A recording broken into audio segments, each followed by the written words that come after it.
I want to get back into this with Egypt and getting the Israelites out of Egypt. We kind of parked them there when we left. But we had some other things, and we're still going to do other things.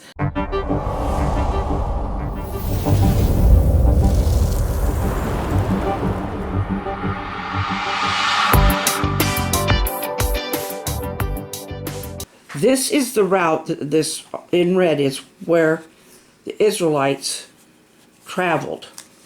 And we'll figure all this out later. But they haven't even, they're still coming out of the land of Goshen right now for tonight. They haven't even reached the Red Sea yet.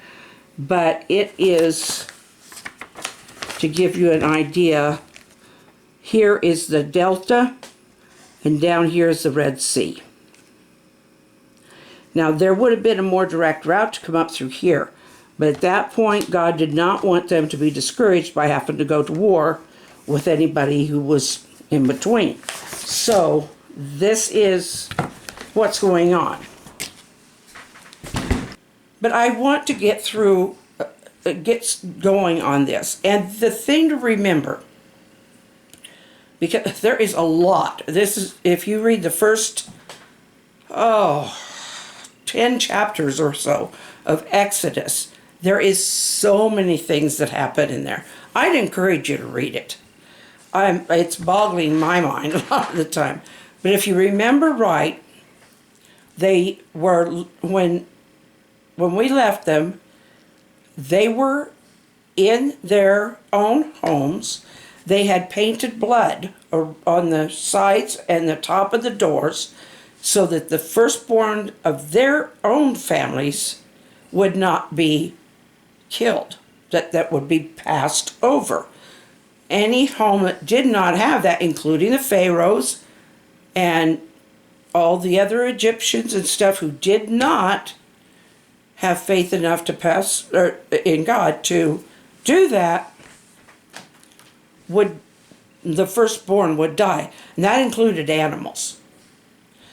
So if we think back over all we went through, there just isn't much to think about Egypt that is really left for them to be the thriving society that they had been. And over just weeks of plagues, you would think that the Pharaoh would have been brought to his knees. Well, in a sense, he was, but only for a very short time. He told him, "Get out, I'm done," after the Passover, after the firstborns had died. This was the worst. This was the last of the 10 plagues. And it was, just imagine.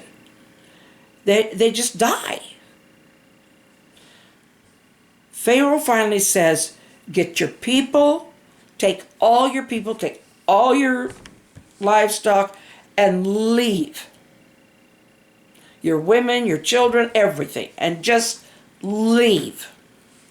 And God had told Moses to tell the people and this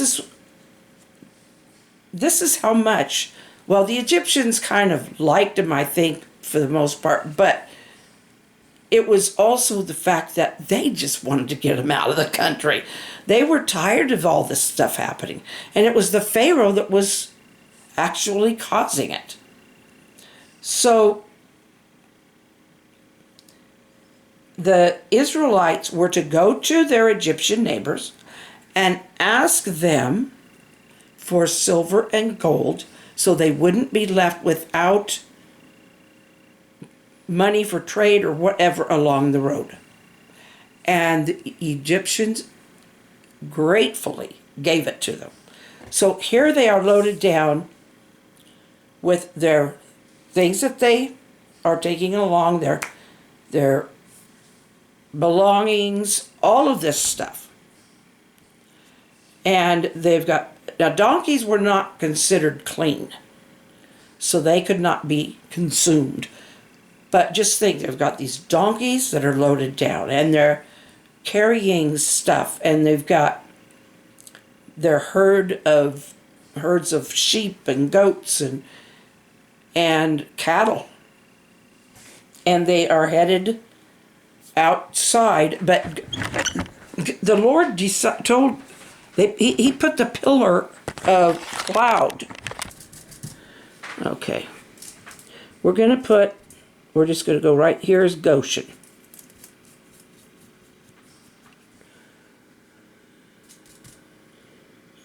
This is to show that I'll be putting the streaks from the Delta. I'm not actually showing the Mediterranean yet, but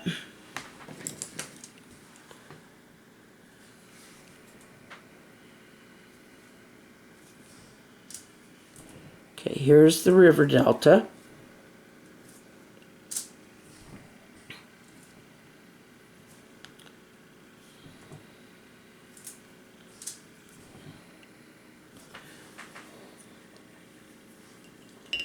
And we've got, have you guys noticed that I keep forgetting to use my easel? Have you noticed that? Okay, I get the darn thing, keep forgetting to use it. I'm going to put most of the rest of Egypt sandy, because, I mean, they do have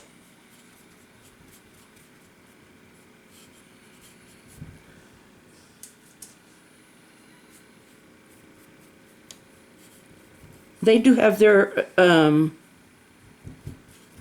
they're not completely sand. They have their irrigation that they use and stuff. So, you know, I'm not going to say that they're completely. And, okay, we need the Nile in here. So this is the Delta. I'll leave a little sand under the... Okay, so I'm doing it a little weird, but the idea is, okay, we have the Nile here, and here's the Delta up here. Let's get more of a complete... I don't know why this doesn't... Why I get so many brush marks in here. I guess it's just the way paint works, but I don't like it. That's why I dab a lot of the time. It's not... So the way they're going to go is this way. And the Sinai, which is most definitely desert, is over here. It touches on Goshen, and then it's this whole Sinai Peninsula.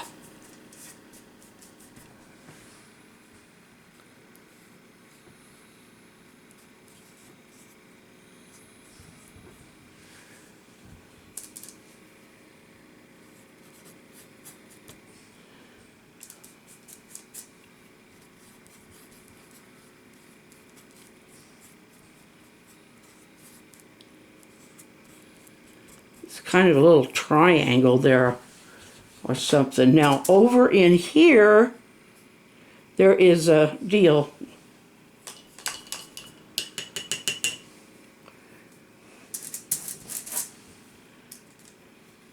There is another little canal there now. I don't know if it was then, but up in here they could have gone much straighter. They could have gone up in here. But they'd just gone through years of slavery, and they have, God didn't want to turn them back because they were so used to being ordered around by the Egyptians, and you get accustomed to a way of living. Even if it's not ideal, you get accustomed to it, and you can easily just feel like, well, let's just go back and do that. And he didn't want them going to war with Is it the Palestinians or the Philistines? Anyway, he didn't want them going to war with them, and this is where they were, was up in here going on up.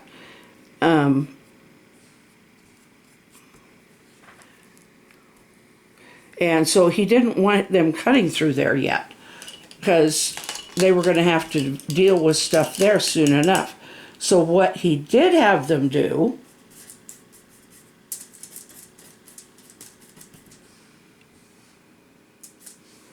is they were going to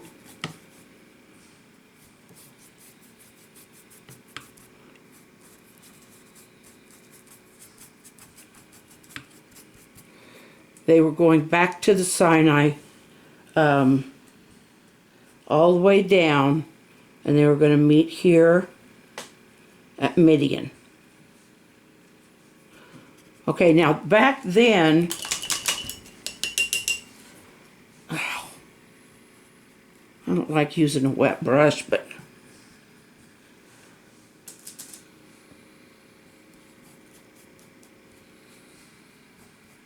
back then this was part of Egypt.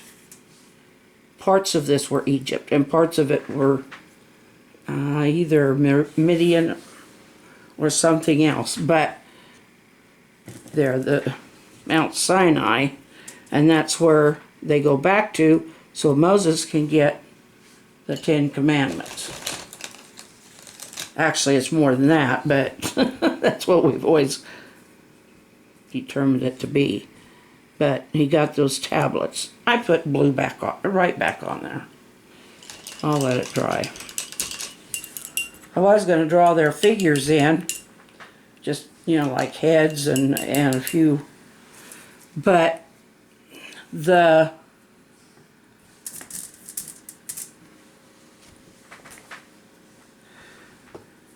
they haven't crossed the Red Sea yet. It is right about here. It's right about there and right about that big on the map. On the map. So they're going to cross through Goshen here, and they're going to get into Sinai, but rather than have them go this way, God wants them to go this way. And they're supposed to go loop around. They cross the Red Sea, and they go down this way. I told myself I was going to paint you guys a really pretty picture tonight. But it's not how it went. I painted a color-coded sort of a map. Not really. But the things to remember. They had a lot of gold and silver that they were carrying. They had donkeys that probably were bearing a lot of the load. And also, probably some of them were riding on donkeys. And they were carrying all this. They were carrying some of the bread dough on their shoulders in a, what do they call it? One of those, the bread basket thing, you know, you've seen them displayed anyway, but they were on their shoulders, and they were just, there was no yeast in them. So when they were they were wrapped, this is all in there, believe it or not. There's a lot in there. And so when they would have their feast, which I think lasts for a week or something like that, then they would have that to work from. They're in the desert. They don't have a lot of stuff around, especially since they're traveling. So this stuff is what they're going to be eating, as well as whatever, as animals and stuff. And it would have been nice if they wouldn't have been complaining all the time. But they did. But for right now, they have not even reached the Red Sea in this part. I thought, wow, we're going to get across the Red Sea tonight. But we aren't, because of all of this stuff that they need to prepare to do. And I'm sure they've been working toward it. Before even that night, it's really not well. It seems like that was discussed after the last plague, that they were to go to their, it calls them neighbors, but from what I understand it were their Egyptian neighbors. And that they were very glad to give them what they could get them going, including this bread without yeast in it, the dough. So this trip is not a one-day trip to get to the Red Sea. Well, I had to reformat because I was running out of space. But they've got all these things they're carrying and everything. God doesn't want them having to face war right now, or any battles right now. So he's taken them the long way around, and he's got a cloud during the day that is in front of them. At night is that pillar of fire. That's happening at this point in their journey, so that they have what they need to be guided. And that's something else to remember. And one other thing before I close out is that God told them this is to be the beginning of your year. That Passover night or whatever was to be the very first day, day one of the calendar year for the Jewish people. So I'm going to let you go. Please take care of yourselves. I hope that you got some enrichment out of this, and I will talk to you tomorrow, and hopefully be able to paint something a little prettier. Good night.